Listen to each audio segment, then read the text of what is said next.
one of the reasons that the reviews and the reactions to the car have been so good is the honesty of the car. It's not trying to be anything that it isn't. It's not trying to be a track car. It's not trying to be a race car. It's not trying to even be a pony car. It's a muscle car. And it's being honest about what it is. And that helps everyone's perception of what the car should be and what the evaluation of the car should be. Charger is completely different than that. Charger is really expanding a segment. It's stretching the boundaries of what a full-size sedan can or maybe even should be. If you think about everything that we've done to this car and where it really competes. A couple months after that Portland event, we were at the Woodward Dream Cruise. We unveiled the Hellcat version of the Charger. Some of you were there. And I made a comment that it took a lot of heat for it. And I thought about it later, and I thought, you know what? I still stand behind it. There was nothing wrong with what I said. I was speaking specifically about the Hellcat version of the Charger, but it really does a good job of explaining why a car like this even exists today. What I said was, sometimes you need to ignore the data, disregard the focus groups, and build a car that defines itself. Well, in the case of this car, it doesn't just define itself, it really defines the whole Dodge brand. Not literally this car, but the idea of this car. The fact that it is completely different. Think about it for a second. If you were running a car company, you bring your whole team together, bring them in a room and say, we need to increase our sales. We need to bring a new car to market. Here's what I'm thinking. I want to build a full-size sedan. Okay, already you have people thinking, oh, sure. I want to build a full-size sedan. I want it to be rear-wheel drive. I want to have a 292 horsepower, 300 horsepower V6 as my base engine. I want a world-class 8-speed transmission. I want all-wheel drive capable. I want 31 miles per gallon. And I want to charge $28,000 for it. You really want to do all that, and you want to make it a couple $1,000s more than the average transaction price for a mid-size sedan, half your team just left the room because they think you've lost your mind. And then you go on to tell the rest of the team who's still there, yeah, but I want it to be different. I want it to be a muscle car. So I'm going to be a 370 horsepower V8. I'm going to need the back about that same 8-speed transmission. I want it to run 13 seconds per mile an hour. I'm not sure 32,000 for that. Okay? But we're going to get some guys that are going to want to take that car to the drag strip. It's muscle car, right? So let's build a street strip version. Let's build a 485 horsepower version with that 8-speed transmission that they can drive every day, drive back and forth to work, take the kids to hockey practice, take it to the track on weekends, run 12-second quarter-mile times, but let's make it accessible. Let's charge $40,000 for that car, under $40,000. Okay, now a bunch more people just left the room. That's getting a little crazy. You know what? Let's even go crazier. Let's say there's going to be guys who want to take it to the track, so let's give them wider wheels and tires, lighter wheels and tires. Let's give them 6-piston Brembo brakes. Let's give them adaptive suspension. And now that we got all that, what's the next thing? Give them more power. Let's give them a 707 horsepower supercharged V8, make it the quickest, fastest, and most powerful sedan in the world. Now you're going to stretch from $28,000 31 mile per gallon family-capable sedan all the way up to the fastest sedan in the world. You probably got one guy left in the room. Right? Now you tell them, but it's full-size 4-door sedan, so I need it to be family-capable. So make sure you got the mounting points for the child safety seats. And I'm going to need cutting-edge infotainment. I'm going to need 19-speaker audio, 900 watts. And, of course, I'm going to need the latest safety features, blind spot, crosspath, lane departure warning, and full stop forward collision. Now there's no one in the room. You're talking to yourself. Because no manufacturer is having that meeting. And that's why I call this our formula car. I call it a formula car because we want future Dodge products to be like this formula, to be different, to be something that takes you off the spreadsheet. Because if you think about it, if you don't have a brand position or a product position that gives you something different, even if it's one thing, something different than everybody else, you're competing with 290 different nameplates from 40 different manufacturers on a spreadsheet. Dodge does not want to compete in spreadsheet warfare, where I'm going feature for feature, price and fuel economy. I want to give you all those components, but I want to give you something different that takes you off of that. And that's why the previous generation of this car did so well. The previous generation of this car, over 40% of the people that bought it never looked at anything else. Came to the showroom, I want to charge. And when they did look at something else, First thing they looked at, Challenger. Then came around with that Mustang. Long after that, they got to Taurus, Impala, Maxima, because it was different. It was something totally different than what they were looking at. As a result, retail, not total retail, we tripled the sales of the car in the last 4 years, gained 6 points in market share. Way more interesting than that is 40% of the people that bought the car were conquests. 40% had never been into a fresh Jeep Dodge Ram show. And when they bought their second car, 60% of them stayed. 40% were brand new, never been there. 60% bought their second car, fresh Jeep Dodge Ram. And it's a customer that everybody wants. It's a customer that's 16 years younger than the segment and 7 years younger than the industry average.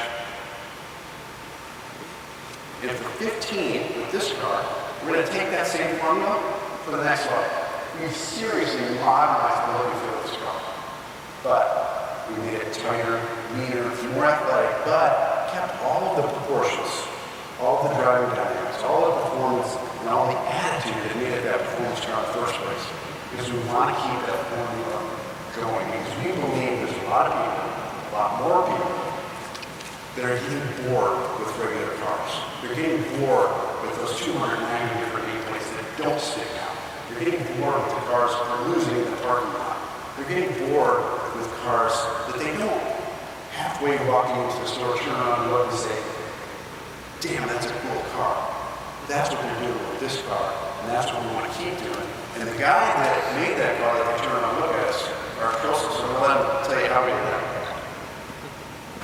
A one-piece rear spoiler on the SRT. And what we've done is we have the new LED racetrack, and I'd argue that there's no other vehicle on the road that has as much identity as a Dodge product does, certainly the Charger at night with this racetrack shape that we have. And we've evolved it where it's now a very seamless glow that you can't see any of the LEDs in. And as I was talking about pulling that plan view in to really shrink the corner of the vehicle in conjunction with the pillar and touchdown. On the front end of the SRT, I won't make everyone go back to the front, but on the front end, it was all about doing something to me as outrageous as putting a 707 horsepower engine in a vehicle. So we wanted the face of the SRT to really, really have a presence to it. It was all about function, all about airflow. That's why you see the large mouth in the front. And on the hood as well, take note that if you look at our Viper, look at the Dodge Viper GTS hood, it has the exhaust ports in it with the center NACA duct. And now we've used that same theme on the Challenger and Challenger Hellcat as well.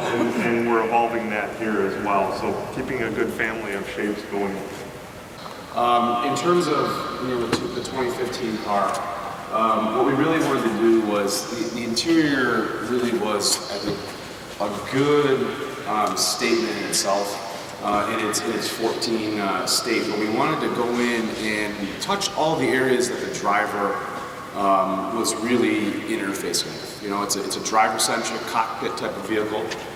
So right in front of you, we wanted to take the opportunity to update the cluster pack.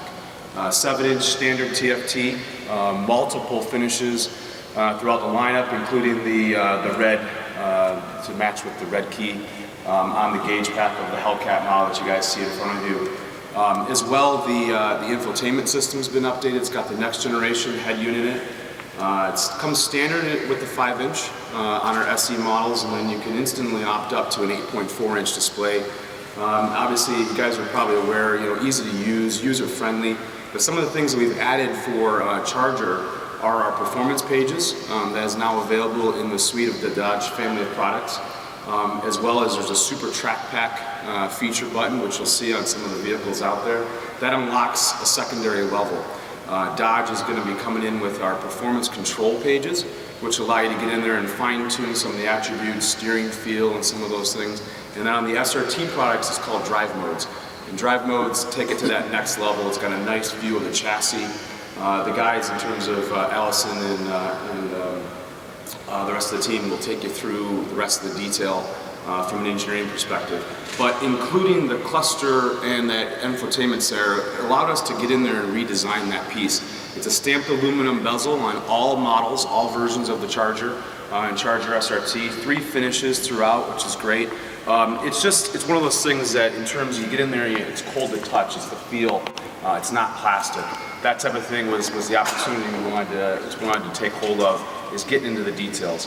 When you look down to the center console area, we've also have an aluminum stamp piece there, and that circles the area where our new 8-speed automatic transmission shifter is found. It's a newer version of that shifter where it actually stays in the position that you're in terms of park is forward, obviously drive is in that rear position.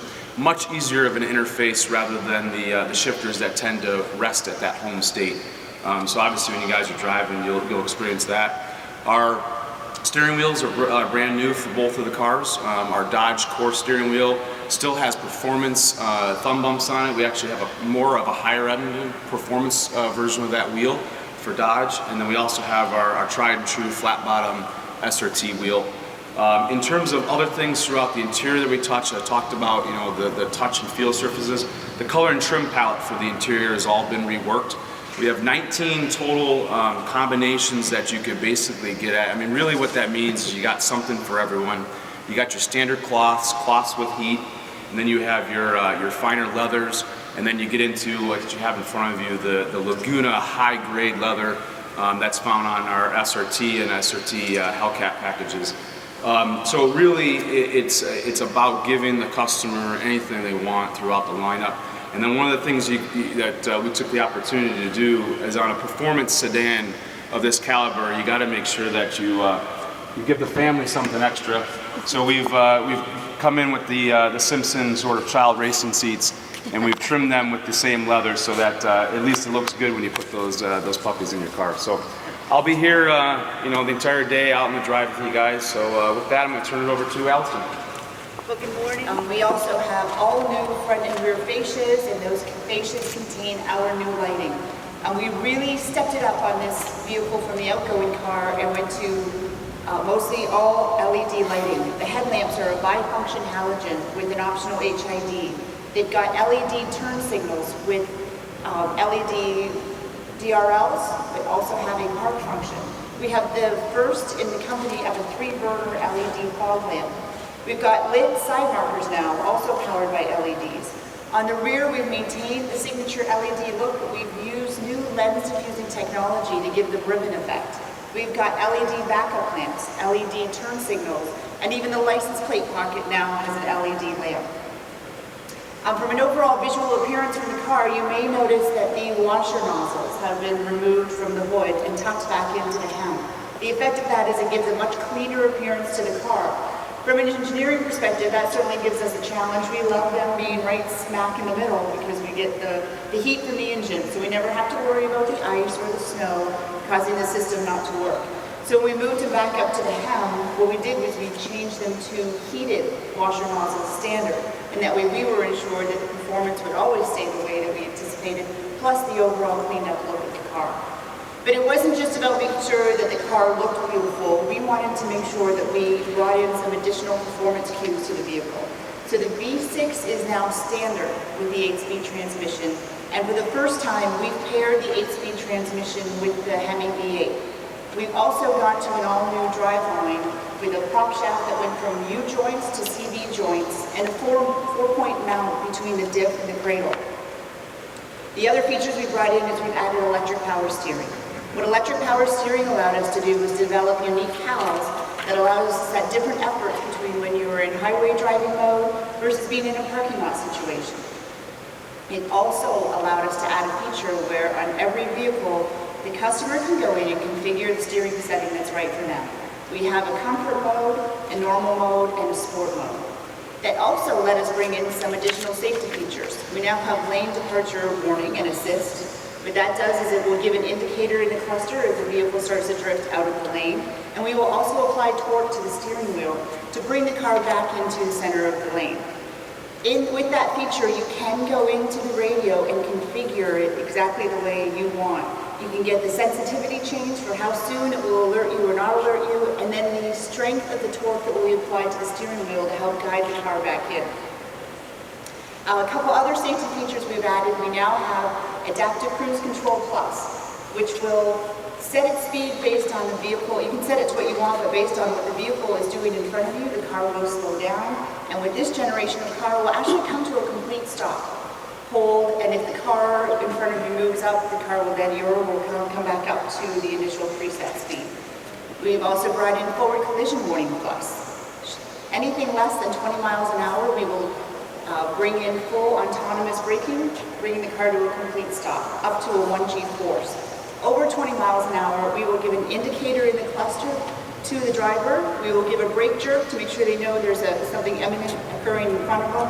And then we will pre-fill the brake system so that if the driver starts to apply the brake and it is not sufficient to avoid the collision, the car will take over and indeed stop the car. On the interior side, as Ryan had said, the craftsmanship of the vehicle was already there. It was really, our focus was bringing in the new technologies as we continue to evolve. So that included the new generation radio, which brings in the apps so that you can, from your mobile device, lock and unlock your car and remote start your car. We also have the 7-inch TFT cluster, which allows the customer to configure whatever information is important to them to always be displayed. And then really the biggest change we made to the interior is we have gone to a new shifter. It still maintains an electronic shifter because we do have the 8-speed transmission as standard, but it feels like a gated shifter. The driver can move it through and it will feel like it's moving from gate to gate, but it's really electronically communicating with the transmission. With this car, we've also maintained our all-wheel drive system. It's an active T-case with front axle disconnect. The vehicle looks for very specific inputs as to when it should automatically go into all-wheel drive mode. And then when any of those inputs are gone, it will go back into rear-wheel drive so that you're getting the fuel economy associated with the rear-wheel drive. There is no interaction required from the customer. So this is the Hellcat motor. It's a 6.2-liter supercharged Hemi, 707 horsepower, 650 foot-pounds of torque. Really an amazing piece. And it's much more than just a D-stroke 6.4-liter Apache. It starts, well, there's actually 91% of the engine is new and unique to this. We start with the unique block casting, and then it has a unique crankshaft that's, not only is it steel alloy that's forged, the journals are also induction hardened. We've got forged pistons. Again, we talked about forged crankshaft and forged connecting rods. The head castings are unique, and they're upgraded alloy to dissipate the heat. We also have hollow valve stems on both the intake and exhaust side. And on the exhaust side, we upgraded the sodium-filled valves. And if you're not familiar with that technology, in the valve when they're manufactured, there's sodium powder put in there, and as it heats up, it turns to liquid. It's kind of like a cocktail shaker. It rattles around in there and pulls the heat out. Which is very important on the exhaust side because that's what keeps the combustion chamber stable, keep that temperature consistent. The big news, of course, on the engine is the supercharger. This is a unit made by IHI.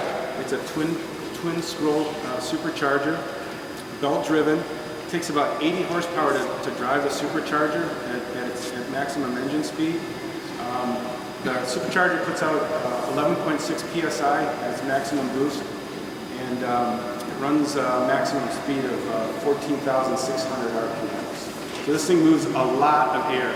In fact, we did a little calculation. Our cubicles at work are about 11 by 12, our little offices, and we figured this thing would empty the air in that room in about a minute. So moving lots of air. As we talked over there, one of the things about supercharging is you compress the air, it tends to heat up. So you'll see here, there's a bank here that's kind of cut open. There's a heat exchanger. There's one on each side. And the way this works is the air comes in, it's compressed, it heats up, and then it goes through those two heat exchangers, and that cools off the charge. And that's the part that's connected to the front coolers on the engine. We can actually drop the temperature of the air charge by 60 degrees centigrade. And that's one of the magic, right? That's one of the things that's magic about keeping a supercharged engine, the power up and consistent. It's keeping that charge cool. The engine's built in our Hemi plant in Saltillo, Mexico. It runs part of the line with the rest of the Hemis and then goes off for special operations. One thing that's unique about the Hellcat though is it gets a 42-minute dyno run in. So every Hellcat is running on a dyno for 42 minutes. We do a bunch of checks, make sure everything's okay. We actually look at filters, kind of like we do with race engines. After the dynos or the engines run in, we look at filters and make sure everything's okay and it's clean, and then it's shipped to the assembly plant and the other unique part on the Hellcat powered vehicles is the 8-speed transmission. It's an upgraded transmission because of the extra torque and horsepower. Internally we call this our HP90. It's a slightly larger transmission but a very similar design to the 8 speeds that go into all these cars. The big unique difference is the gears are a little bit wider, so the transmission's slightly longer. The clutch packs are updated with bigger clutch packs and different materials. So that's kind of high points of the Hellcat. Look forward to getting you all in the cars and we can talk some more. I'm going to turn it over to Tom and he's going to close up the presentation this morning. He's there. And the reason that I'm biased is not what you may think. Sure, it's my job to stand here and advocate for the Dodge brand. But the fact is, as an automotive enthusiast and as a family man, I really think there's something magic about these cars. They're special. There's a different DNA. There's something about when you drive them that the result of what you get in the car is much greater than the sum of the parts, and it's more than what you see on the page. So you'll draw your own conclusions today when you drive the cars. I hope you come to the same point of view as I do. But I want to point out 3 models specifically in the lineup that I think speak to this breadth that I'm talking about. The first one is right here. And this is the new 2015 Dodge Charger Hellcat that we've been waiting for, long anticipated. I think it is the industry's most irreverent four-door supercar. In fact, it's probably the industry's most irreverent supercar, period, because it's a little bit more expected for a Challenger than this car, right? And here are the facts. They bear repeating. You've probably heard it before, but I'll say it again. It is the fastest, it is the quickest, and it is the most powerful four-door sedan on the planet. Period. No qualifiers, no subtext. You can take it to the track, and you can turn 11-second backward and reverse. In fact, probably going to do it a couple of times because it'll probably make you put a cage in.